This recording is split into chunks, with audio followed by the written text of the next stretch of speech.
Hola, ¿qué tal? ¿Cómo están? Bueno, pues quiero compartir con ustedes un pequeño tiempo de estudio de la palabra de Dios y la lectura se encuentra en el libro de Lucas capítulo 3, del 4 en adelante. Vamos a encontrar a un personaje eh, que aparece anunciando preparando el camino para la llegada de Jesús.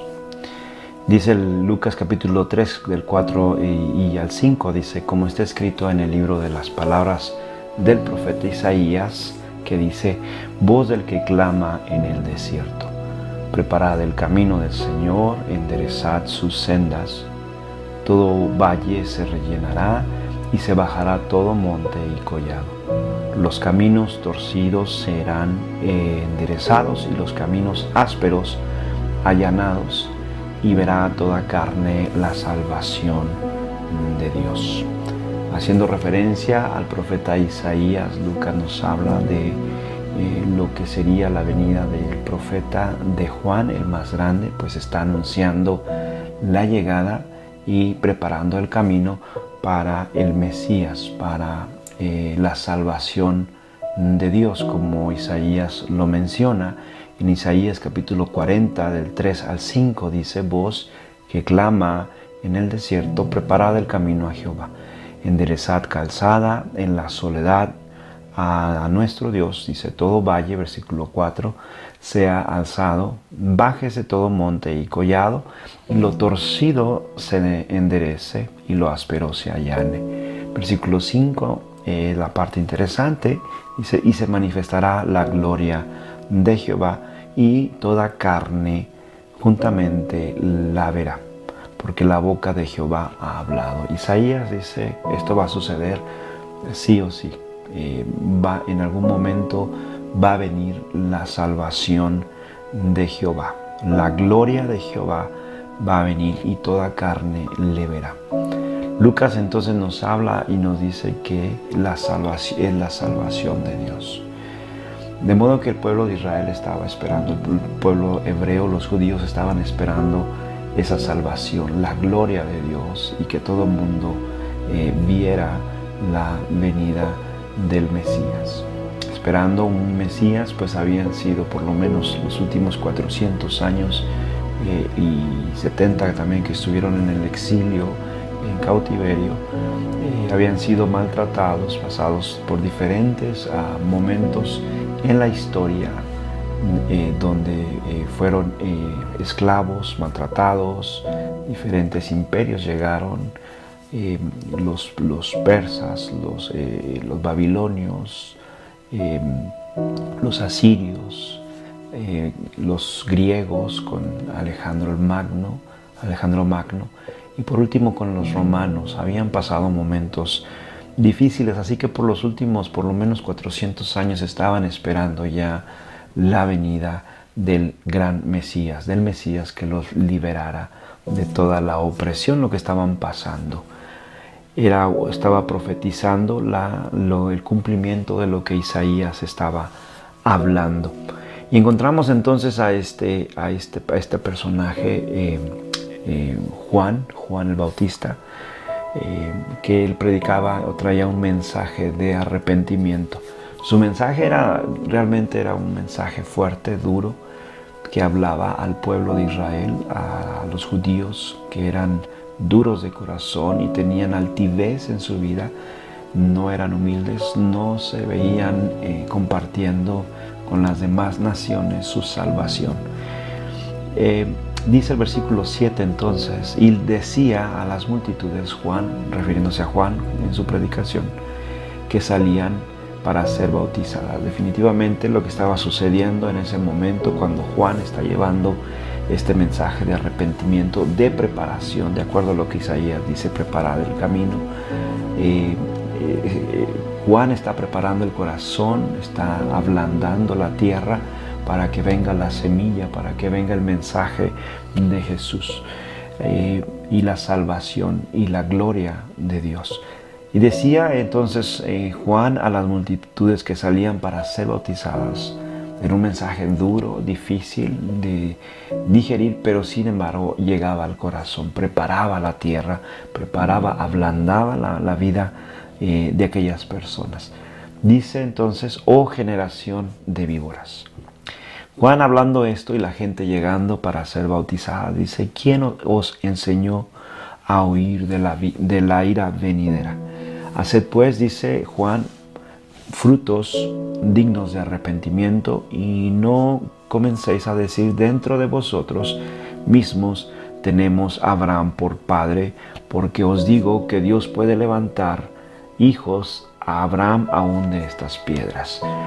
Sin lugar a duda, Juan conocía el corazón del pueblo, conocía el corazón de aquellas personas y él sabía de alguna manera lo que pensaban lo que había en su vida, que era discriminación, había situaciones donde veían a las demás personas, a los demás pueblos los veían inferiores a ellos porque se sentían los verdaderos los que recibían la salvación por ser herederos o por ser descendientes de Abraham.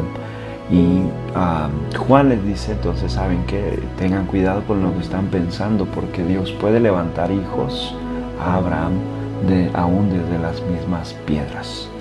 Y esto es interesante porque el mensaje estaba siendo llevado por este profeta y era un mensaje duro de digerir. Sin embargo, estaba preparando y ablandando los corazones. Versículo 9 dice entonces algo interesante. Dice Juan, y ya también el hacha está puesta a la raíz de los árboles. Por tanto, todo árbol que no da buen fruto se cortará y se echa al fuego. La indignación del profeta era más que evidente, pues podía leer el corazón altivo del pueblo. Él les decía, no porque ustedes sean descendientes de la familia de Abraham, ya la tienen ganada. Eso no quiere decir que ya son salvos. No se hagan ilusiones, porque Dios puede hacer hijos de Abraham hasta de las piedras.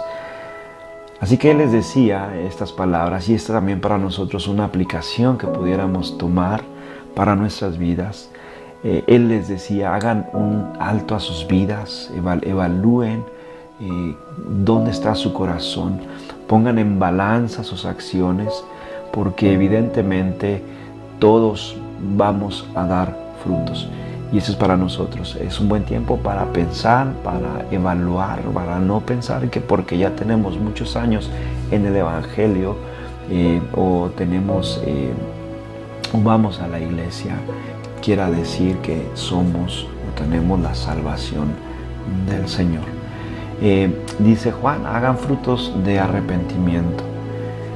Jesús les dijo en una ocasión también ya en su ministerio, Jesús les dijo en Mateo capítulo 7 del 19 al 23, refiriéndose también al pueblo, hablándole a aquella gente que lo seguía, dice, todo árbol que no da buen fruto es cortado y echado en el fuego. De la misma manera que Jesús habla acerca de los árboles que dan fruto,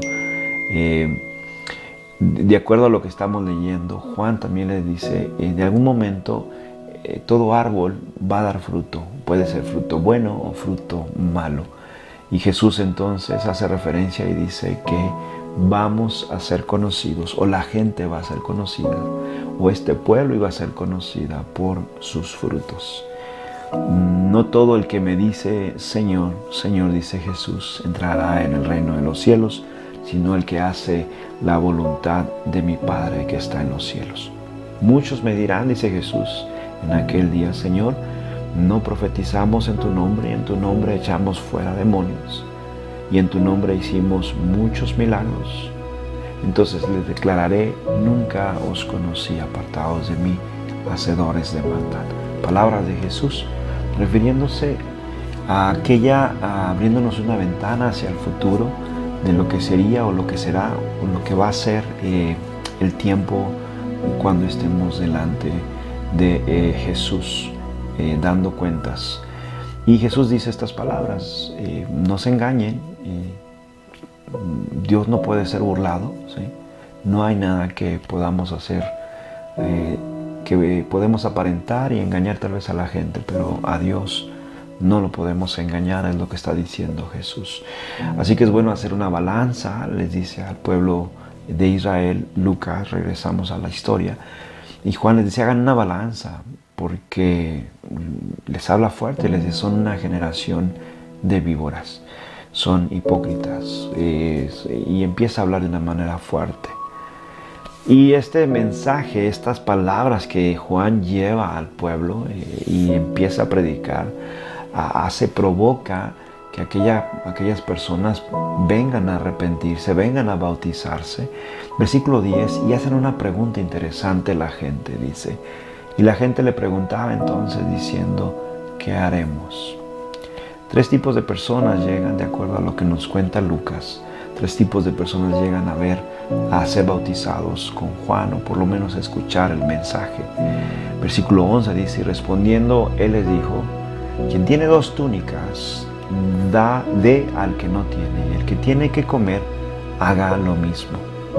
Vinieron unos publicanos para ser bautizados. Primero habla con el pueblo, después vienen unos publicanos para ser bautizados. Y le dijeron, maestro, ¿qué haremos? La misma pregunta. Él les dijo, no exijáis más de lo que os está ordenado. Versículo 14 también dice, también le preguntaron unos soldados, vienen unos romanos y unos soldados diciendo, ¿y nosotros qué haremos? Porque también se sintieron aludidos a las palabras de Juan. Él les dijo, no hagáis extorsión a nadie, ni calumniéis, y contentaos con vuestro salario. Juan empieza a revelarnos lo que va a ser, de lo que se va a tratar, o los fundamentos, o las políticas, o como querramos llamarle, pero los asentamientos de lo que va a ser el reino de Jesús. Un reino de justicia, un reino sin corrupción, un reino de amar al prójimo, de dar un paso más allá, de ayudar al necesitado. Y esto lo vamos a estar viendo constantemente. Jesús va a estar hablando, va a estar conviviendo con aquellos que son pobres de corazón. Así que dice Juan, no hagáis a nadie, no calumniéis, no exijáis lo que no sean corruptos. Y si tienes 2 túnicas, aquellos que tienen la bendición de tener más, dice Juan, compártela con el que no tiene. Si la salvación no viene porque yo sea descendiente de Abraham, entonces, ¿qué haremos?, dijeron aquellos hombres. Juan les desarma su estructura, la idea que ellos pensaban que tenían de privilegios por ser descendientes de Abraham. La respuesta de Juan es sencilla. El que tiene 2 túnicas, déla al que no tiene. Dé una al que no tiene. El que tiene que comer, haga lo mismo. El reino de Jesús es un reino, entonces, de justicia. Y más adelante Jesús nos va a decir que su reino es un reino para aquellos necesitados, para pobres. Es un reino de equidad y de justicia. Dios les bendiga.